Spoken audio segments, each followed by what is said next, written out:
मित्रों मरजानी भाग 12 और शायद अंतिम। एक लंबे अरसे के बाद ये अंतिम भाग मिला है जो मुझसे कहीं खो गया था और उसके बाद आज आपके सामने। किरदारों को अगर भूल चुके हों तो प्लीज़ पीछे जाकर वो सारे भाग सुन लीजिएगा जिसमें धनवंती, गुरदास, गुलजारी और मित्रों का किस्सा है। धनवंती अपनी सारी पुरानी बातों को याद कर भीग सी उठी और मुस्कुराई भी। चेता तो ऐसे आया कि अभी कल ही की बात हो और भाग भरे बीच के 30 साल ऐसे निकल गए कि वे गए और वो गए। कैसी बालड़ी उम्र थी, ना उठने बैठने की समझ, ना जग जहान का होश। एक तड़के जो खाया पिया इस गले के नीचे ना उतरा तो दूल्हे मेरे ने घर भर सिर पर उठा लिया। जरूर कोई भारी सकील बस्त खाई है बंती तूने, जा अम्मा से लेके कोई चूरन अजवाइन खा। अम्मा ने पास बुलाकर खोज खबर ली तो हंसकर कहा, बस बस बस बस गुरदास, अब अपनी हिमाकत अपने पास रहने दे। तेरी जितनी चलनी थी ना चल गई। दहलीज पर बुत सी बनी धनवंती को देख गुरदास ने आवाज दी, कब तक खड़ी खड़ी घर आंगन ताका करेगी? सच पूछ तो इस घर की रौनक तो मंझली बहू। भले बोली ठोली में तेज तर्रार पर उठते बैठते चहकती कुहकती तो है। धनवंती ने मन ही मन बहू की बढ़ाई मन के एक और सरका कपाट लगा लिया। बत्ती बुझा खटिया पर लेटी तो उदास गले बोली, बहुओं की एक तरफ घर में बेरौनकी ना होगी। ले दे के 3 बेटे और उनमें से एक न्यारा हो बैठा। गुरदास गुलजारी की बात ना छेड़ना चाहते थे। एक बार जो बंती ने यह महाभारत छेड़ा तो फिर अगली पिछलियों की भीड़ हो जाएगी। बात बदल कर बोले, नींद ना आती हो साथिन, घड़ी भर मेरे पास ही आ बैठ। धनवंती उठ धनी के पास आ बैठी और लिहाफ के छोर से हाथ बढ़ा सहज सहज पांव दबाने लगी।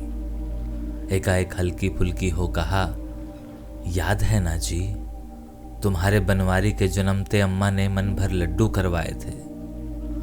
पुरखन का ध्यान बदला देख गुरदास हंस दिए। समझ गया धनवंती, समझ गया। ये तेरी चालें तरकीबें तेरे अपने पोते के लिए ही तो हैं। भगवान जो तेरे मन इसी की साध है तो तू 2 मन करवा लेना।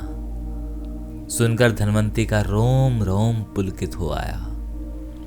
ऐसी सुखी हुई कि जैसे जन्म ही सुफल हो आया। देवता स्वरूप मेरे साईं सच्चे के मुंह से जो सीधे स्वभाव निकल गया वह जरूर सच होकर रहेगा।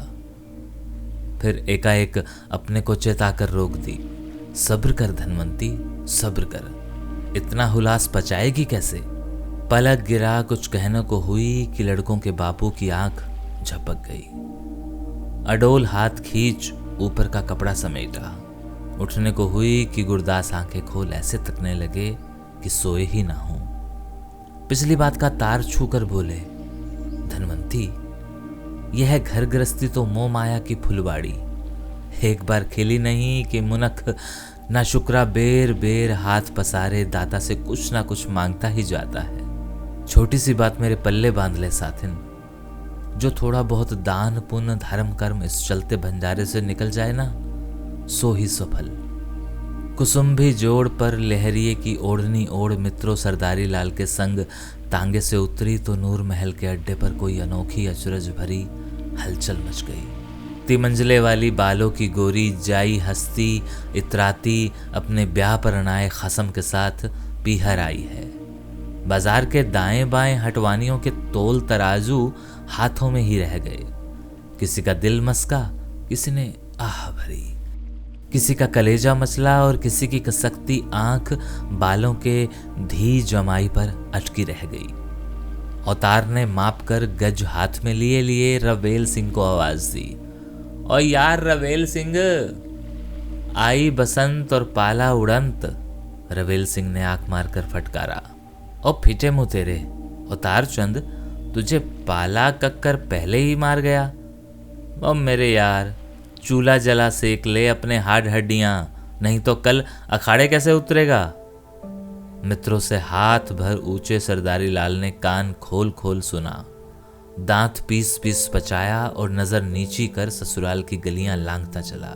बेली हलवाई ने जलेबियों का ताजा पूर निकालते निकालते बोली कसी, सो झरोखी वाली एक बैठक और नूर महल में, यारों पर बेली राम को क्या गम, उसकी कढ़ाई से तो दोने बन जाएंगे। नुक्कड़ पर लक्खी सुनार ने फूक मार शोहदे मद्दी को आवाज दी, ओ मद्दी, अपने कल पुर्जे सही कर ले, बड़ा जबर मैदान है। चुपके चुपके मित्रों सैया के संग संग कदम मिलाती ऐसे चलती रही कि पांव तले कोई गंदी बिछरी गली ना हो, ऊंची अटारी की बारादरी हो। घर की ड्योड़ी पर पसरे मुच्छेल पहलवान को धी जमाई की जय सत्कार बुलाते मित्रों की जगबानी बीबी पौड़ियों से उतर आई और आगे बढ़ मित्रों ने कसकर मां को गलबाही दे भींच लिया। इस ओर उस ओर, फिर मां की ठुड्डी पर हाथ डाल हंस हंस कर कहा, आए हाय, सोने की हंसुली वाली मेरी वजीरनी मां, तख्त ताज वाली कब से बन गई। मर्द सी ऊंची होठों बालों ने लड़की का माथा ऐसे चूमा कि मिश्री का कूजा हो। मैं वारी बलिहारी मेरी मक्खनी। फिर जमाई को देखकर लड़की को थपकी दी, अरे जादूगरनी, मुझे मेरे बेटे से भी तो भेंटने दे। सरदारी लाल ने सास के पांव छुए तो बालों ने असीम बरसाए। सो जवानियां मानो सरदारी लाल। चूहल करती माँ बेटी पैड़ियां चढ़ने लगी तो बालों की हवेली में मानो बाहर की कोयलियां कूकने लगी। कभी हिन हिन कर माँ हंसती, कभी खिल खिल कर बेटी। बाहें फैला मित्रों ने अल्लड़ सी अंगड़ाई ली और माँ को ऐसे निहारा जैसे कोई बचपन की सहेली हो और हंस हंस कर कहा, अपने कबूतर से दिल को किस कैद में रखोगी बीबो, यह तो नित नया चग्गा मांगेगा। बालों ने लड़की की ओढ़नी तले उभरे दो जोबन देखे और होठों पर फीकी मुस्कान बिखेर कर बोली, तेरी यही शीरी बातें सुनने को तो मैं तरस गई थी मित्रों। जमाई की खातिर में रात बालों के घर ऐसे ऐसे पकवान पके कि मीठी नोशी मुश्के हवा में लहराती फहराती पड़ोसियों के यहां भी जा पहुंची।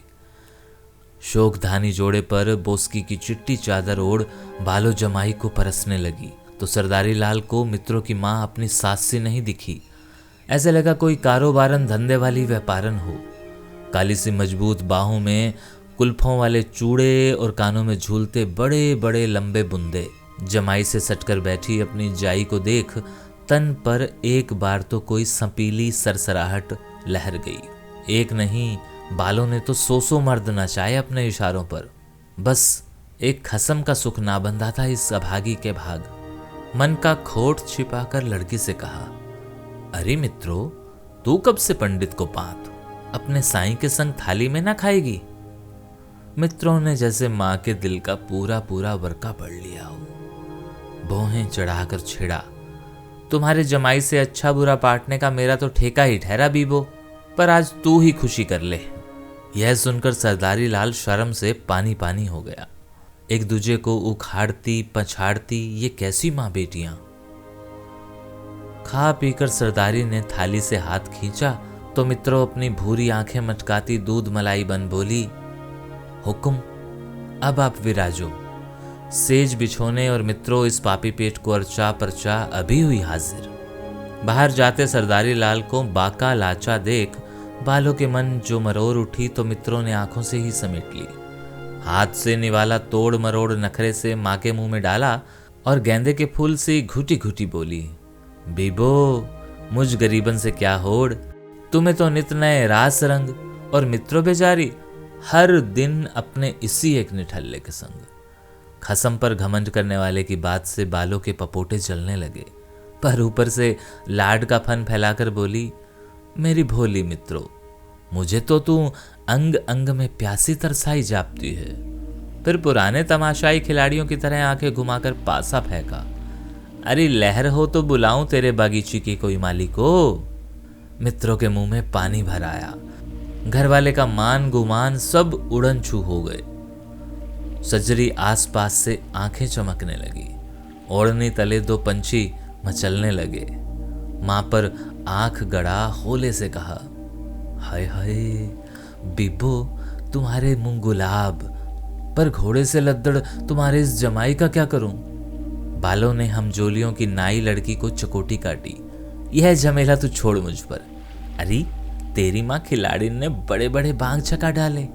पहले पहर बन ठन मित्रों प्याजी रंग की ओढ़नी ओढ़ घर वाले के हुजूर में हाजिर हुई तो सिंगार देख एक बार तो अचरज के मारे सरदारी लाल की टिकटिकी बंद गई। ठुमक ठुमक हाथ में पीतल की सुराही से अंदर आई तो सरदारी को लगा कोई बसरे की हूर हो। कमर को लचका, झुका, हाथ की सुराही चौके पर रखी, फिर खड़े खड़े खुमार भरी आंखों से घर वाले को घूर शरारत से छेड़छाड़ की। भोले बलमा, बिटर बिटर क्या तकते हो? अपने मित्रों को ही नहीं पहचाना? सरदारी ने नाक से इत्र फुलेल की तीखी गंध खींची और तेवर चढ़ा तने तने पूछा, यह कंजरियों वाला तेरा कैसा वेश? हाँ? मित्रों हंस दी कि घंटियां टनटनाई हूं। फिर गुस्सा जताकर बोली, यह अपना घर नहीं ढोलन जानी? तुम्हारी टटल बटल कहीं मेरी माँ के कानों जा पहुंची तो? सरदारी लाल आंखें चढ़ा कई देर रोबीला गबरू बना बना मित्रों को घूरता रहा। फिर टोकर कहा, माँ तुम्हारी ठहरी नंबरी कसबन, उससे कैसा डर? हाँ? मित्रों ने घरवाले की तीखी तेज नब्ज पहचान कर सरदारी लाल की छाती पर कान लगा दिया। पता पा गई हूं। हाँ, पता पा गई हूं। मेरे मरम का दिल कहता है लाल शरबत ला, लाल पानी ला।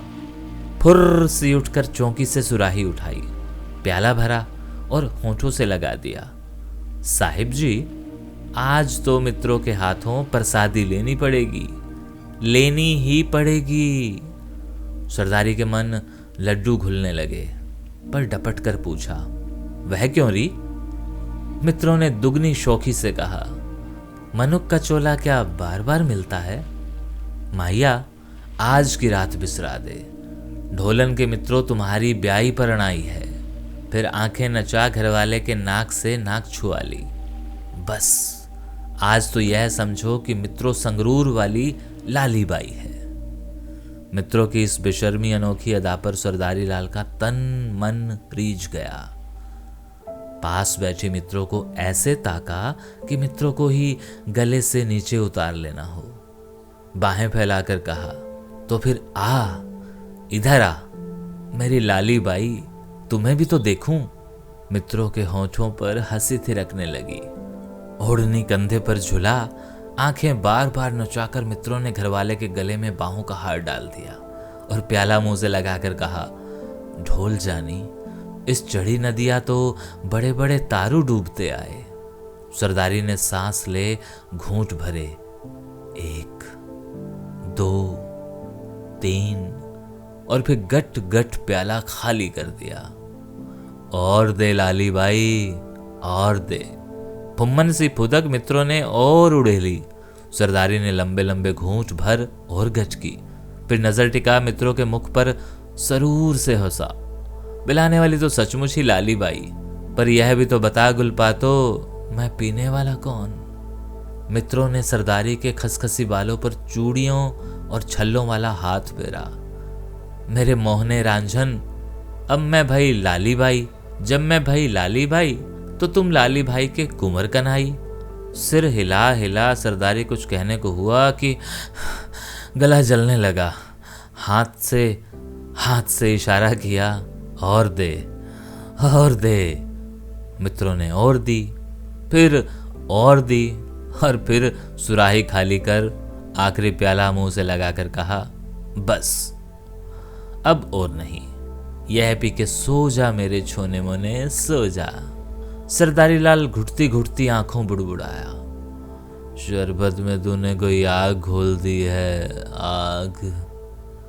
निढाल हो सरदारी बिछोने में लुढ़कने गया तो मित्रों ने सुख की लंबी सांस से अंगड़ाई ली और बड़े प्रेम से अपने गबरू की ओर ताक कर कहा, ओ बेलिया, तू ठहरा सच्चा सुच्चा मर्द, पर हाक तो लगी है इस भटकैया के मन।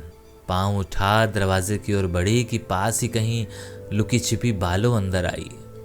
एक आंख बेसुध जमाई पर डाली और लड़की के गाल पर टिमका दे पूछा, क्यों री, हो गया ना चित तेरा गलेला?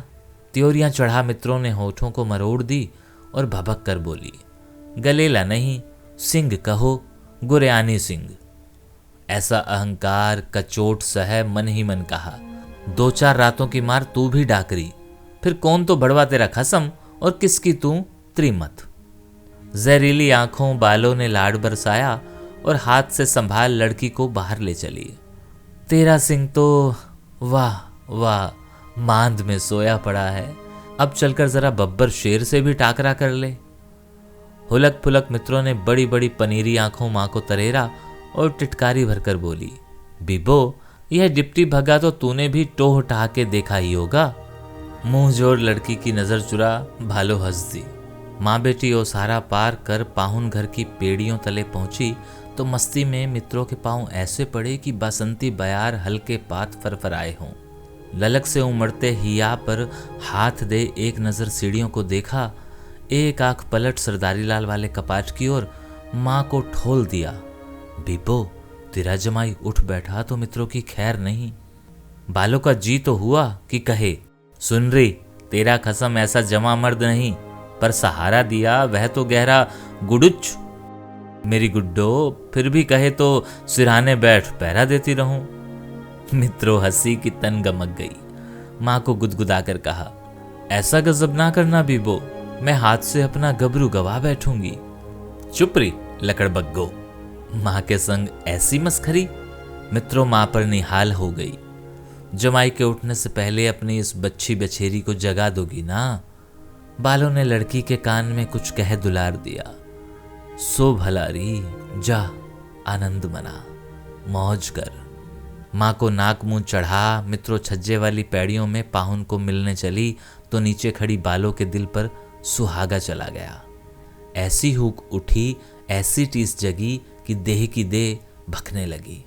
अरे खपनी बालो, एक दिन जो डिप्टी 100 चाव कर तेरी शरणी आता था, आज वही इस लोंडिया से रंगरलिया मनाएगा।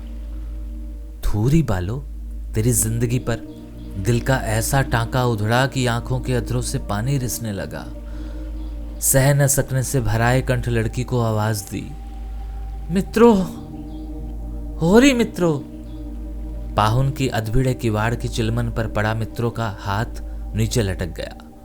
अंदर जाने की थिरकन से भीजा पाव थर्रा गया। कोई कांपती लहरें छाती पर आ गुथी। बैरिन माँ ने इस घड़ी क्यों हाँक दी। लोटा मित्ती परता, बालों ने जैसे रोते रोते चीख मारी हो। पाहुन के किवाड़ पर पीठ दे हड़बड़ाई मित्रों ने पांव उठा पहली पैड़ी पर रखा।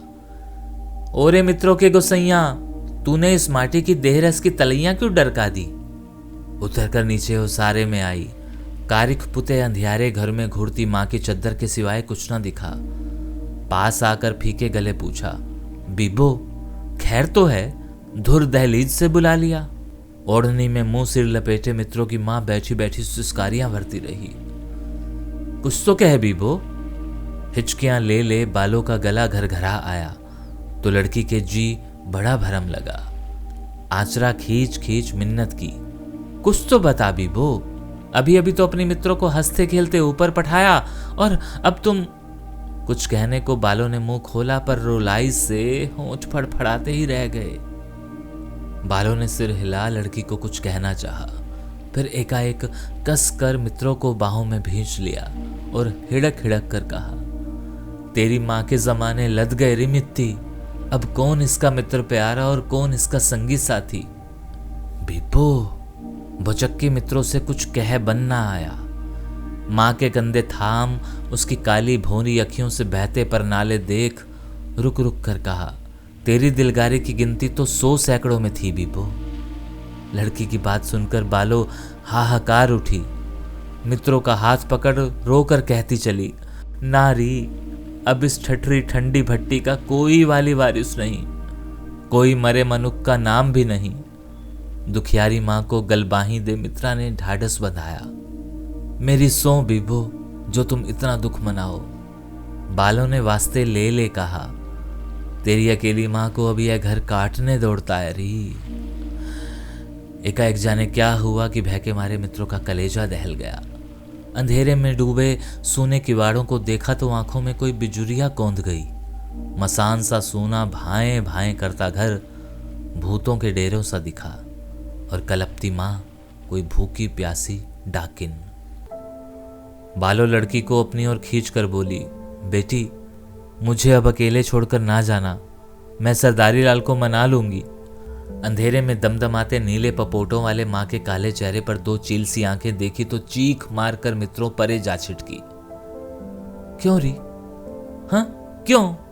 लंबा गहरा फुंकार भरकर माँ को अपनी ओर बढ़ते देख पहले मित्रों की घिग्गी बंद गई, फिर जाने किस जोर जाम से संभली और तड़प कर चीखी, तू सिद्ध भैरव की चेली अब अपनी खाली कढ़ाई में मेरी और मेरे खसम की मछली तलेगी? सोना होगा भी वो, कह देती हूं। फिर तीर सी छलांग मार उसारे से देहरी गुलाची और माँ के ठेलते ठेलते सरदारी लाल वाली बैठक की कुंडी चढ़ा दी। दिन चढ़े सरदारी ने जो देह को तोड़ मरोड़ आंखें खोली तो पास लेटी मित्रों ने अपने सैया के मुंह पर चुम्मे जड़ दिए। फिर आंखें नचाकर पूछा, गिरदौर जी पिछली रात कहाँ कहाँ के हुए दौरे और कहाँ कहाँ पड़े पड़ाव, मैं भी तो सुनूं। नींद से निथरी आंखों सरदारी ने घरवाली को घूरा और सिर पर छोटी सी चपत देकर कहा, रात को ना कहीं ढुका हुआ ना पड़ा पड़ाव, बस बैठ हवा के घोड़े बांटे कहाँ की कहाँ निकल गई। मित्रों ने घरवाले की छाती में मुंह छुपा लिया। मेरे हरमन मौला, यही किस्सा बीता तुम्हारी मित्रों के साथ। फिर बाहों से अंगड़ाई ली, हाथों को चटका, मुर्का उठ बैठी। सैया के हाथ दाबे, पांव दाबे, सिर हथेली होठों से लगा, झूठ मूठ की थू कर बोली, कहीं मेरी साहिब जी को नजर न लग जाए इस मित्रों मरजानी की। तो ये था मित्रों मरजानी का आखिरी, अंतिम और लास्ट पार्ट। जानता हूं कि इस आखिरी भाग का आपको इंतजार नहीं था, लेकिन उनको था जिन लोगों ने मुझे मजबूर कर दिया कि मैं किसी भी तरह अपना घर छान मारूं और उस किताब को ढूंढूं जो मुझसे खो गई थी और जिसका नाम था मित्रों मरजानी। 1 साल पहले मैंने सारे पार्ट पढ़ डाले थे, लेकिन ये एक आखिरी भाग बचा रह गया था। और जो इसको पहली बार सुन रहे हैं वो इसे सर्च कर सकते हैं। मैं ऑलरेडी इसकी एक प्ले लिस्ट बना चुका हूँ, मित्रों मरजानी। कृष्णा सोपती का लिखा ये उपन्यास जो अपने वक्त में बहुत ही ज़्यादा सराहा गया और इसको खेला भी गया, यानी रंगमंच पर। कृष्णा सोपती वही है जिसका मैं जिक्र तब भी कर रहा था जब मैं अमृता प्रीतम का जिक्र कर रहा था। ये दो वो सहेलियां हैं जिनकी कभी अनबन हुआ करती थी। और हाँ, ये भी बता दूं कि इन दोनों ने ही विस्थापन देखा है। विस्थापन वही जिसके हवाले से आप मुझसे जुड़े हुए हैं, यानी 1947। शुक्रिया।